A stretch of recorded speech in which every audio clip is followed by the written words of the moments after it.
Iboru, Iboia e Boxexê. Nós, homens, somos tão livres quanto pássaros em uma jaula. Meu nome é Leonardo Oliveira, eu sou babalaô do culto de Fá afro-cubano, babalaô Gunnadir Falumã, e estou novamente no Projeto Elim, falando mais uma vez a respeito de Fá, e hoje está sob minha responsabilidade falar o Odu Ossa Meji. Axé!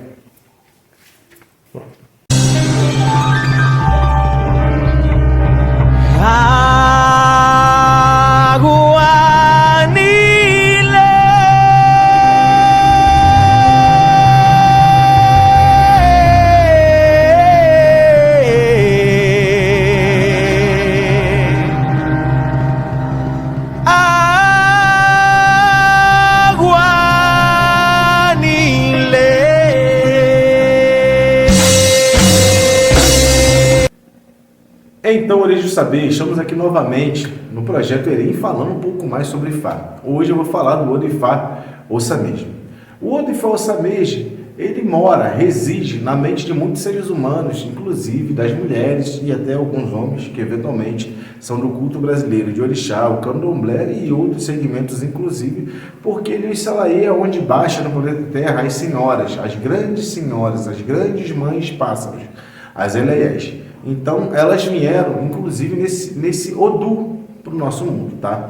É um Odifá que fala, inclusive, do grande domínio, do grande poder que a mulher exerce sobre a bruxaria e sobre o comando que a mulher exerce, que a mulher dispõe no mundo, inclusive. Ossa Meji também é um Odifá que fala de um tópico muito importante, porque narra aí nesse Odu do nascimento do homem branco e os prodígios, os adventos, as coisas que esse mesmo homem criou no nosso planeta, no nosso mundo, fazendo inclusive um diferencial, vamos assim dizer. Em contrapartida, Ossa Meji também acaba denotando aí uma teimosia do seu filho. Ossa Meji acaba falando também da falta de fé, do não acreditar, da necessidade do ebó, do seu próprio filho, de achar que a pessoa está sempre certa, e por conta disso Ossa Meji acaba sofrendo várias sanções da própria espiritualidade diante da vida. Eu vou aproveitar por ter tocado nesse tópico para falar de um dos pataquins, dos itãs, de uma das lendas mais importantes que contém nesse Odu. O pacto que as senhoras fizeram com o Batalá em Orumilá. Em um tempo remoto, o Batalá era o senhor do local onde residia, e ele tinha suas esposas e tinha como suas vizinhas essas senhoras, essas mães, as Eleiés. E cada um, o Batalá e sua família, as Eleiés, desfrutavam de um grande lago, no qual o Batalá gozava de relativa vantagem, porque seu lago estava sempre cheio, e o lago da senhora sofria porque tinha pouquíssima água. O Batalá, em determinado momento, foi se consultar com o nosso Senhor, com o Senhor de Fá, com Orumilá, e Orumilá, através da consulta de Fá, através do Oju Ossode, preconizou o Batalá que ele deveria fazer ebó para que não viesse sofrer perdas com relação à sua vida.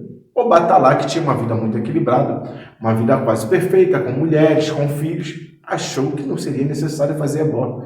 Ora, se estou tão bem, tenho filhos, tenho mulheres, vivo uma vida tranquila, por que eu vou ter que me cuidar? Por que eu terei que fazer ebó? Por que eu vou ter que gastar o meu dinheiro? Não, absolutamente eu não vou fazer ebó. O problema todo, senhores e senhoras, que as pessoas não sabem, é que quando um ebó é marcado, existe um orixá, um irumolé, que é extremamente terrível. Ele pode ser o nosso maior amigo, bem como pode ser nosso pior inimigo, chamado Exu. Exu está sempre esperando a sua parte no sacrifício, sua parte na oferenda. Óbvio que por ter sonegado o ebó, Exu ficou extremamente estarrecido e preparou uma de suas armadilhas. Chegou nesses dois lagos, entre esses dois lagos existia um duto, uma espécie de um canal que era bloqueado por uma pedra. E, por estar em declive, a água do lago de Obatalá, se não houvesse essa pedra, passaria todinha para o lago das senhoras, das grandes senhoras, das Eleiés. Exu foi lá e simplesmente desobstruiu aquele bloqueio. Por conta disso, toda aquela água, todo o hominho que estava no lago de Obatalá, passou para o lago das Eleiés. As mulheres de Obatalá se encontravam no período menstrual, precisando se lavar e procurar o seu próprio lago. E, infelizmente, o lago delas estava seco. Então, de forma arbitrária, procuraram o lago das Eleiés e foram lavar suas partes, se livrar daquela grande quantidade de sangue. O pássaro, o Eié, daquelas senhoras, ao visualizar aquilo tudo, entoou o seu canto. E assim, dessa forma, ele conseguiu estar avisando as grandes senhoras da transgressão que estava ocorrendo, porque o sangue da menstruação, nesse caso, ele era euó, era interdição. As senhoras ficaram absolutamente estarrecidas e declararam guerra ao Obatalá. Começou, então, por conta desse afronto, uma perseguição grandiosa, uma perseguição extrema, aonde essas senhoras partiram em direção a matar o Obatalá, que pediu ajuda a Bobo-Orixá. O primeiro deles foi Ogum, que falou que ia defender o Obatalá, que falou que ia destruir as senhoras e foi completamente destruído por essas senhoras. Isso é uma alusão para que vocês possam entender como é forte essa deidade, essas divindades, essas deidades, para alguns até uma Jogum, que são as Eleiés. E veio outros orixás, veio Xangô, veio Oxóssi, e elas foram dando cabo de todos eles. Obatalá correu para a casa de Orumilá. Só que Orumilá, senhoras, Orumilá, senhores, é um orixá que ele não se dispõe em ter um confronto corporal com ninguém. Orumilá ele sempre venceu por conta do seu intelecto, que sempre foi avantajado. E Obatalá chegou, entrou debaixo da roupa de Orumilá, pedindo para ele a guarida, socorro. E quando as senhoras chegaram à sua casa, Orumilá, obviamente, proferiu um encanto, aonde elas ficaram com a mente aturdida, ficaram, como vou dizer, entorpecidas pelo encanto de Orumilá. Por conta desse encanto, Orumilá falou para elas que não, vocês não precisam comer Obatalá agora. Vamos fazer o seguinte, eu vou engordar para vocês Obatalá e daqui a 7 dias vocês voltam. E somente por conta dessa magia, desse encanto que Orumilá fez, essas senhoras retrocederam e resolveram voltar após 7 dias. Após esses 7 dias, as senhoras, as mulheres pássaros, as mães ancestrais voltaram e elas iam devorar Obatalá. Contudo, quando elas chegaram à residência de Orumilá tinha preparado a elas um banquete. Porém, elas não sabiam de uma armadilha que havia sido feita, havia sido preparada por Obatalá, por Orumilá. A mesa estava posta com tudo que elas preferiam, que elas gostavam de comer, as vísceras internas, não é? Porém, nos lugares onde elas iriam se assentar, estavam cheios de visgo. E quando elas se sentaram nesses 16 lugares e começaram a comer, foram surpreendidas por Obatalá, que saiu debaixo da roupa de Orumilá e começou a atingi-las com fortes golpes na cabeça.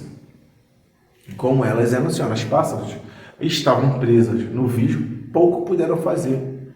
Foi sendo aniquilada, foi sendo destruída uma a uma dessas senhoras.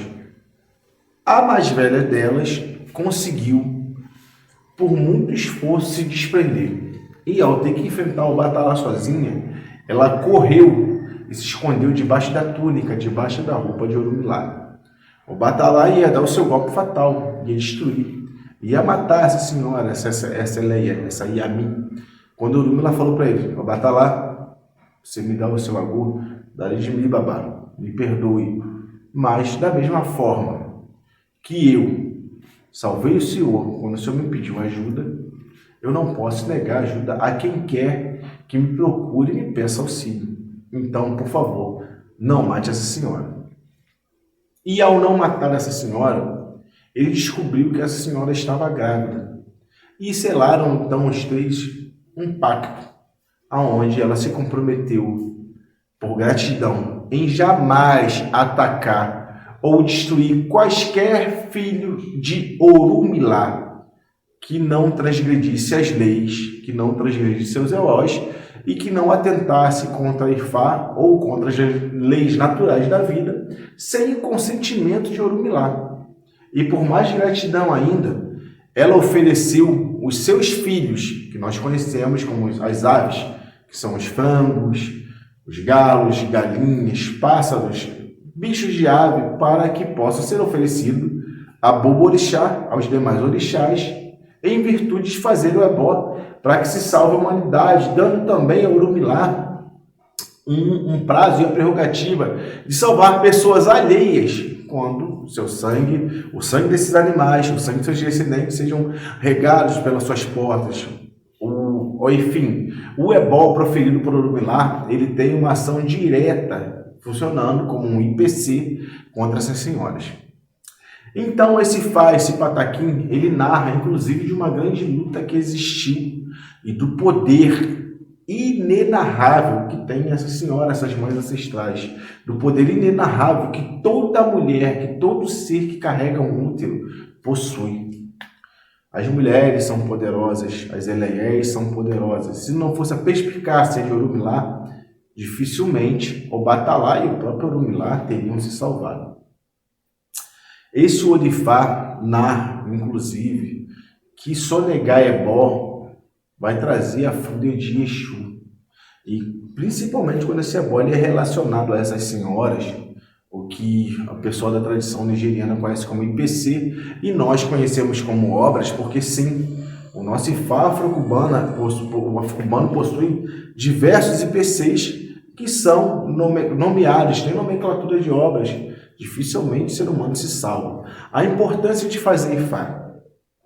Esse é um dos Odus que narra a importância de fazer Ifá, porque ele confere ao filho de Orumilá, a pessoa que carrega o Idefá, se estiver certo, imunidade contra o ataque das grandes bruxas, das grandes mães ancestrais, para que vocês possam entender. Esse foi o grande pacto selado por Orumilá, o Batalá e essas grandes senhoras nesse grande e furtivo ataque das Eleiés.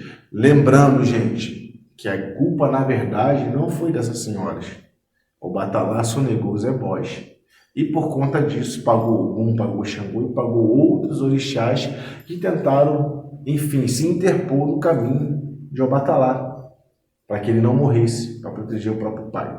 Agora nós vamos ao próximo tópico. Bem, origem do saber, por falar dessas senhoras, eu não posso me furtar e narrar um pouco, de forma resumida, inclusive, para o vídeo não ficar muito grande, porque os outros abás eles são extremamente grandes. Mas falar um pouco de como foi a chegada dessas senhoras no mundo. Tá? Essa chegada, inclusive, ela é enfática em dizer que quem tem esse Oru Ossamês, por mais que seja inteligente, acaba sendo uma pessoa negligente com a espiritualidade. A pessoa que tem o Ossamês não é dada a fazer os ebós e, por conta disso, acaba pagando por conta da ação da própria natureza e da própria espiritualidade. Vamos observar, nos debruçando sobre esse Oru. Quando a Terra começou a ser colonizada, um dos principais filhos de Orumilá, que era o Ossamês, que era um dos 16 outros abás, decidiu que ia descer para o nosso planeta para poder fazer suas obras. Contudo, Ossamês foi consultar o céu e foi mandado que ele desse um agrado a Exu, mais uma vez Exu, ao seu anjo da guarda e ao seu próprio Ifá. E Ossamês, mais uma vez, refutou esses ebós. Quando Ossamês começou a se dirigir ao nosso planeta, começou a descer para a Terra, ele teve muita dificuldade em encontrar o nosso planeta, porque ele ficou perdido. Gente, sem Exu ninguém tem caminho. Ele tinha sonegado a oferenda de Exu. O seu próprio Ori não tinha como lhe ajudar, e quem dirá seu anjo da guarda, porque não tinha recebido então suas oferendas.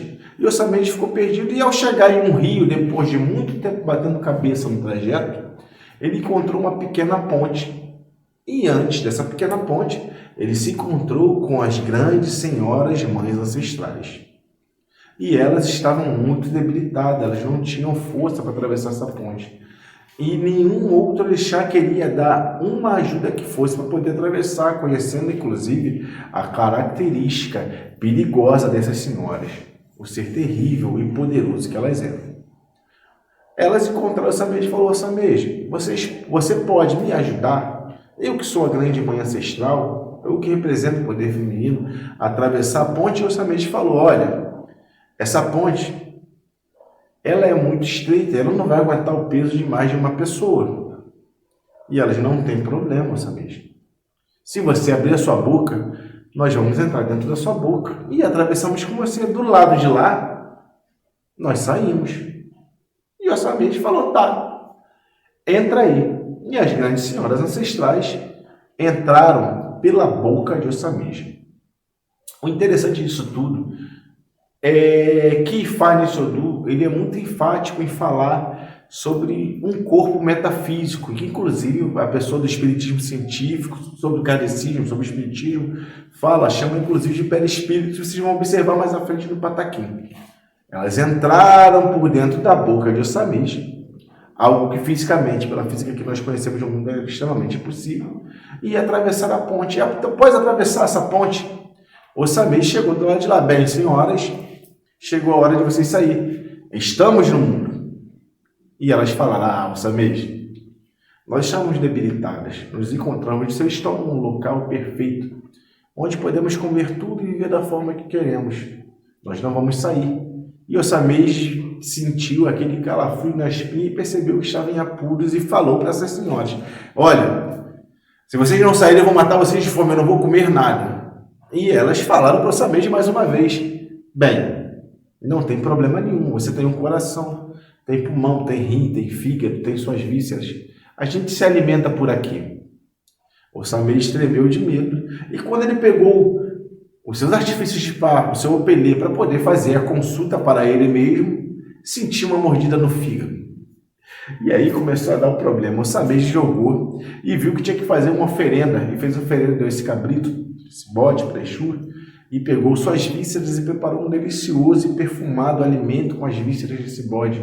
Esse ebó continha pano branco, esse ebó continha o polopô, epô, a pupa, o nosso azeite de dendê. E após preparar essa comida, botou os pés de uma árvore, um dos maiores empecilhos que se fazem às senhoras, e as convidou a sair. Quando elas, dentro da barriga de Ossamej, sentiram aquele perfume da sua comida dileta, elas resolveram sair. Só que quando elas saíram, elas falaram para Ossamej, olha, nós não comemos na frente de ninguém. E aquela cortina branca, ele serviu para poder fazer uma proteção no entorno daquela árvore. E elas se colocaram, se dispuseram a comer com muito apetite sua comida predileta. Então, origem do saber, após colocar essa cortina que fazia parte do ebó e cobrir as eleiés, e elas começaram a comer com bastante apetite, como foi dito, sem ser contempladas, foi o momento em que Ossamej, olha o galo cantando, Budadio, foi o momento em que Ossamej começou a correr em virtude de se salvar. E aí é onde fala desse corpo metafísico, né? Que é falado inclusive em outras religiões como o kardecismo, que o chama de perispírito. Não tinha para onde ir. Ossamej encontrou uma primeira mulher e essa mulher estava grávida. E automaticamente ele se jogou e se acoplou seu corpo espiritual ao corpo daquele zigoto, daquele feto, daquele bebê que estava na barriga da mulher. Dessa forma, Ossamej achou que havia se salvado. As eleiés, quando acabaram aquela refeição e planejaram voltar novamente para dentro do estômago de Ossamej, não o encontraram mais. E até os dias de hoje elas o procuram e gritam, Ossassa, Ossassa, Ossassa. Esse é o grito que as bruxas entoam ainda hoje na África, sem os encontrar. Aí começou uma nova odisseia para Ossamej. Ele nasceu numa família onde a mulher que ele penetrou, que ele entrou de invasor dentro do seu útero, era uma Yalaxé, era uma componente, era uma feiticeira que fazia parte do culto de Eleia. E todas as vezes que o seu marido ia dormir, ela tinha um plano terrível, no qual, num estado também metafísico, ela se libertava do corpo de noite e planejava matar seu família, sacrificá-lo aos senhores, aos anciões, que são seres que são ligados a essas divindades da noite, para poder liquidar o próprio marido, oferecê-lo como uma oferenda. E todas as noites, junto aos anciões, ela transformava o espírito, ou o perispírito, ou o corpo metafísico do marido, em um cabrito, com a intenção de poder dar cabo do seu marido, de poder sacrificá-lo. Contudo, como Ossamej já era iniciado em Ifá desde os céus, porque Ifá como todos podem observar, existe no céu, ele começava a chorar e acordava o seu pai. E ao acordar o seu pai, ele acabava com aquela conexão todinha no mundo astral, onde o corpo do seu pai seria sacrificado e, obviamente, sua morte aconteceria também no corpo biológico. Após algum tempo, essa criança foi crescendo, esses senhores, esses anciões, mas as senhoras chamaram essa mulher a dar satisfação do que estava ocorrendo, e ela falou que era o seu filho, que depois falava, senhoras, as Eleiés, começou a falar de forma muito cedo, muito precoce, e num desses sonhos ele acordou e falou para o seu pai, falando no caminho de forma resumida, que ele teria que oferecer, dar de comer à própria cabeça um cabrito, e assim foi feito. Quando o próprio pai deu de comer um cabrito à própria cabeça, numa dessas noites, que a mulher ia transformar a alma do próprio pai em um cabrito, quem não acordou foi ela. Ela morreu com a sua própria ruindade, com a sua própria bruxaria. Ou seja, dar de comer a cabeça também não deixa de ser um IPC. Mesmo porque Ossamej, junto com o pai, pegou aquelas tripas, pegou aquelas vísceras internas e ofereceu a esses senhores que trabalham e andam junto com essas senhoras tudo o que eles tinham de interno. E por isso quem sofreu o triste desfecho foi Yeyalaxé, foi a mãe de Ossamej. Resumindo e encurtando o caminho. Esse Odifá, ele está falando dessa parte do nosso perispírito, do nosso espírito metafísico. Esse Odifá, ele narra do poder, do toque da bruxaria feminina, de pessoas que nascem, inclusive homens ou não, com esse poder, com essa alma poderosa para poder utilizar-se, dispor mão do artifício da bruxaria. Ossamej é um Odifá que já preconiza que nós devemos dar atenção, inclusive, aos nossos filhos, dar atenção, mais uma vez, aos nossos sonhos. E é imperativo também, através desse Odu, lembrar que nós não podemos sonegar os ebós. Ossamej pagou a perseguição, ele encontrou com essa senhora justamente porque Exu não tinha dado caminho. Ele não tinha oferecido o sacrifício, o bode de Exu. E por conta disso, ele encontrou com um dos seres que são os mais poderosos e, eventualmente, os mais terríveis da espiritualidade. Lembrando que elas tinham destruído algum e outras divindades, outros eborais, e iam comer o batalá. Se dependesse de força, os próprios orixás estariam liquidados. E como vocês podem observar, Ossamej se salvou, mesmo sendo Babalaô, mesmo tendo Ifá, correndo. O IPC que foi realizado para essas divindades foi apenas para enganá-las, ludibriá-las e apaziguá-las, ok? Vamos a um próximo tópico? Então, Origem do Saber, esse próximo tópico agora, vamos entrar num tema que geralmente gera sempre um pouco mais de polêmica, não é? Nós sabemos, por dados antropológicos, por estudos científicos e biológicos, que o primeiro homem que habitou o nosso planeta, ele tem a cutis preta. É o homem negro. Porém, através da própria ciência, nós conhecemos hoje uma coisa chamada DNA mitocondrial. O DNA mitocondrial, ele é um DNA que é transferido somente de mulheres para homens. Ou seja, um homem não tem como passar esse DNA mitocondrial. Para que vocês possam saber, é um assunto interessante. O DNA mitocondrial do homem, no espermatozoide, ele se encontra na cauda. E quando se dá o momento da fecundação, que o espermatozoide ele entra no óvulo para formar o zigoto, ele perde a cauda. Ou seja, o homem ele não tem capacidade de estar enviando o seu DNA mitocondrial para o corpo de uma mulher. E existe a ciência, a biologia, até hoje, procura saber e entender melhor como funciona a mitocôndria, se ela é algo do corpo do ser humano realmente ou se é um ser que vive em simbiose. É um Odu que fala dessas grandes senhoras que viviam no corpo do ser humano. Será que não é de fato simbiose? Contudo, nesse Odu nasceu o ser humano, o homem branco, e se deu da seguinte forma.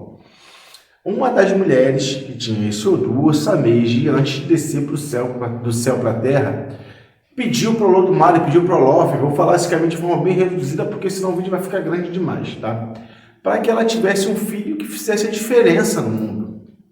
fez os ebós, deu de comer o cabrito de Exu, deu de comer seu anjo da guarda, seu ori, coisas práticas que eram comum no céu e habitual, e desceu para a terra. Chegando à terra, ela teve diversos filhos e repetiu esse ebó por mais algumas vezes. Estava tendo sucesso nessa encarnação, nessa passagem, até o momento que ela fez esse ebó de novo e experimentou parir um filho diferente. Esse filho tinha pele branca e os cabelos eram meio louros, meio ruivos, claros. E ela não entendeu e foi procurar uma explicação com o Orunmila o que estava ocorrendo. E estava ali realizada a vontade dessa mulher e a profecia de Fá, de criar, de gerar um ser humano diferente. Não é? Resumindo o caminho. Então, senhores, a gente sabe hoje em dia que, inclusive, a própria Europa em si, ela é um país, no caso, um continente, que na grande realidade, tecnologicamente, às vezes culturalmente, cientificamente, acaba sendo um pouco mais avantajado do que o próprio continente negro africano, que é assolado por guerra, por doenças e coisas inúmeras que a gente não tem como estar narrando aqui num vídeo como esse, porque nós não temos tanto tempo assim. O vídeo fica grande e ninguém assiste essa realidade, né? Mas o homem branco, inclusive, surgiu desse ebó, surgiu de Ossameji. E Ossameji, ele contextualiza que até mesmo aquele que é branco, ele também é negro. Ele carrega o nosso DNA. Ele é fruto de uma mesma terra, de um mesmo ventre. Então, Ossameji é um Odifá que ele é um Odifá ecumênico, ele é um Odifá de união, dizendo que o ser humano, na grande realidade, não tem diferença de um para o outro. Por mais que esse homem branco ele tenha sido especial, nasceu aí também nesse dos albinos, que por conseguinte são filhos de Obatalá e eventualmente até de Odudua. Ele fala que todo mundo tem uma só origem, que é a mãe preta, que é a mãe negra, que é a mãe África. Então, esse assunto, esse tema que é chamado de preconceito, o problema de cor da pele, ele não está com nada, ele está por fora. Dando seguimento a esse assunto, nós não podemos nos refutar em falar do sacrifício que as mães fazem pelos filhos. Também nesse Odu Ossameji, Oxum e Alode, ela teve um filho e não tinha condições de estar criando esse filho, estava passando por necessidade. Ela tinha outros filhos e ela, com um grande gesto, um amor que somente uma mãe poderia ter por um filho, ela pegou o fruto do seu próprio ventre e deu para Iemanjá criar. O que ocorre, gente? Muitas mulheres hoje em dia no Brasil, elas acabam eventualmente sendo extremamente criticadas. Por quê? Você não criou seu filho, você deixou a sua mãe criar, você deu para uma tia, você não abortou, você deu para adoção, essa criança vai sofrer. Mas só quem sabe o calor da panela é a colher de pau. E na grande realidade, por muitas das vezes que as pessoas criticam, não passa de um grande gesto de amor. Muitas mães no nosso país não têm condições de criar os seus filhos, não têm condições de dar estudo e por muitas das vezes não têm condições de dar o alimento e doam seu filho para aqueles que podem criar e dar uma educação, dar um caminho, dar um enfoque, fazer dessa criança um grande homem. Por muitas das vezes esses próprios filhos acabam ignorando a atitude da mãe ou criando rancor ou criando mágoa, se rebelando contra a própria mãe. Só que Ossameji diz que isso pode eventualmente ser, inclusive, um grande gesto de amor, um gesto de uma pessoa que, na realidade, é uma heroína. Então, gente, Ossameji, ele zela por mais compreensão do nosso gênero, do ser humano. Fala para a gente não descartar as palavras da espiritualidade, bem como fala para que nós tenhamos sempre uma coisa chamada compreensão. Eu queria falar muito mais hoje do saber. É um Odu muito gostoso de falar, é um Odu extremamente extenso, mas a gente tem um tempo para não alongar demais o trabalho e as pessoas, inclusive, terem o prazer de assistir. o mesmo prazer que eu estou tendo na grande realidade de falar, tá? Então eu vou encerrando por aqui. Meu Iboru e meu Ibói Boxixi. Orum Laifag, meu Aú! Axé!